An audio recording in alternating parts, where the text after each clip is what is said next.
Drew Brees about to join us here on CBS Sports HQ. The future Hall of Famer has been busy in his first year of NFL retirement. Still very much part of the NFL with NBC's coverage of Sunday Night Football, also Notre Dame football as well. Started his career in San Diego, finished his career, obviously, with those many, many great years, over a decade with the New Orleans Saints, 20 seasons in all. And he won the Super Bowl with the Saints, their only Super Bowl appearance in franchise history. Drew Brees was named Super Bowl MVP. And Drew Brees joining us now on behalf of Quaker. More on that in a moment. But, Drew, I want to start with something you said over the weekend, that Dak Prescott is a top 3 quarterback in the NFL right now. Who is your top 3? Yeah, I knew I was going to get asked that. Man, it's tough because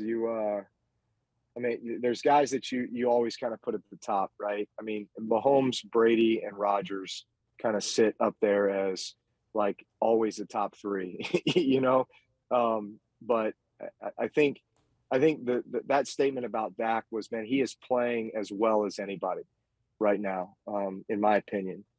And I think a lot of that has to do with how much he's gone through to get to this point, what he endured last year with that injury.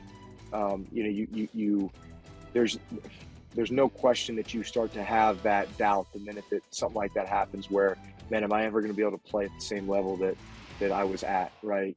I had that with my shoulder injury, and you almost feel like your career's being ripped away from you in a sense, and especially when he was in a contract year and just all those circumstances that surrounded that. And obviously the team really, really struggled last year, and so you just got the feeling that he has been so laser focused this entire offseason on preparing himself to go out and be great and maybe just do more than anybody ever thought he would come back and do.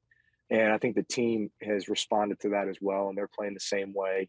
And man, there's just a ton to be excited about in Dallas. Like the way he's playing, the weapons he has to throw to, they're running the ball well with 2 running backs. I think the offensive line's playing better than what we expected. The defense is certainly playing better than what we expected. Traylon Diggs is arguably one of the best DBs in the league, and he's showing it with his ability to take the ball away. I think Dan Quinn has brought a lot to that defense. So you just kind of take the whole team element. I mean, listen, there was a player or two away from being undefeated. I mean, if you really go back and look at that first game against the Bucs, I mean, they could have won that game. So there's just I'm extremely impressed with Dak. And I also feel like I have a glimpse into the journey that he's been on over the last 12 months. And there's not a more fierce competitor or a guy who's prepared himself for this moment more so than that guy. Yeah, you were Comeback Player of the Year once upon a time. Dak, a heavy favorite to be the NFL Comeback Player of the Year this season.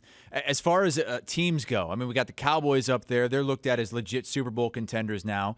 You mentioned the Bucs, the only team to beat them. Last week, I felt like we were all in on the Buffalo Bills. They were playing so well. They looked like the class of the NFL, even though the Cardinals are the only undefeated team. What did we learn this week, though, after Buffalo went into Tennessee and lost on Monday? Who is the best team right now? Bills in the AFC. Bills. Still like the Bills? Yeah, I still believe. Yes. Okay. So if the Bills if Josh Allen doesn't slip on the quarterback sneak and they get the QB sneak, they're going to score within 2 plays. They're going to win that game. Most games in the NFL come down to that, especially when you go on the road in prime time against Tennessee, who, by the way, is a really good team as well. I think if Tennessee can run the ball the way they did last night against everybody, man, look out. Derrick Henry is a monster. But yeah, I think the Bills are still the team to beat. They're still the team to beat. The Chargers got humbled a little bit, but I am a big fan of Justin Herbert, and I'm a big fan of Brandon Staley, and I really like their team too. I think the Chiefs are going to figure it out by the end of the year. So I'm not looking at their record right now. I just know that you got Patrick Mahomes, you got a ton of weapons, you got Andy Reid, and you got a defense that's going to figure it out, because they're doing a lot of things that are just really sloppy right now, and they're going to clean that stuff up. I can assure you that. So by the end of this year, it's going to be the Chiefs. It's going to be the Bills. And then to me, the question is, who else is it? I think it's going to be those two. Can the Browns get healthy, and can they get back on the winning track? The Ravens, they're kind of sneaky right now because nobody's really talking about them. But they won 5 in a row. Despite all their injuries that they suffered prior to the start of the season. And then, is it Tennessee or one of these others, the Chargers? So yeah, there's AFC's interesting. And in the NFC, maybe it's the LA Rams. Interesting matchup this week as Matthew Stafford faces the Lions. Jared Goff goes back to LA. You have a glimpse into the past as to what that was like. It took a while for you to go back to San Diego, but you faced the Chargers a couple years or so after you went to New Orleans. What's that going to be like for those two quarterbacks facing their former teams? Yeah, that's there's emotions, man. There's plenty of emotions that go along with that. You try to just make it like any other game, but it's not.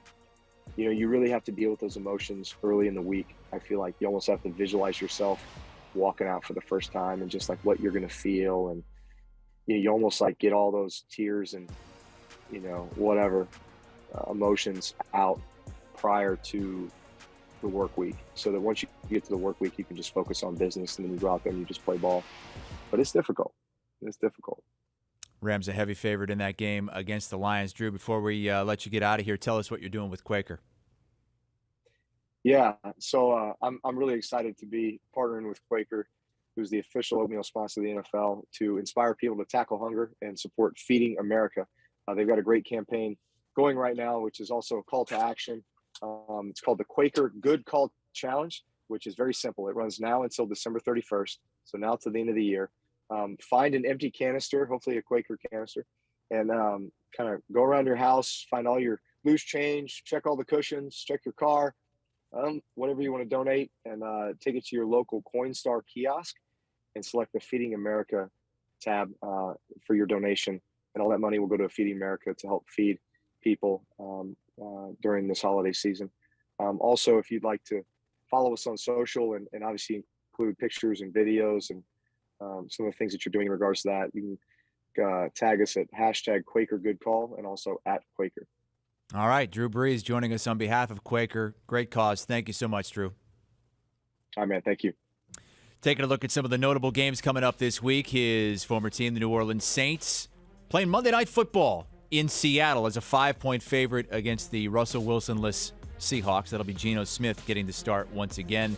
Some of the games on CBS this weekend, the Chiefs, Drew says they're going to be there at the end. I think a lot of people agree with that. Chiefs 5.5-point favorites at the Titans, and also the Bengals and Ravens, big game in the AFC North. Want a sports network that delivers everything that matters about the game? The highlights, the picks, the instant analysis. No yelling, no fake debates, no politics. Hit the subscribe button and never miss a moment.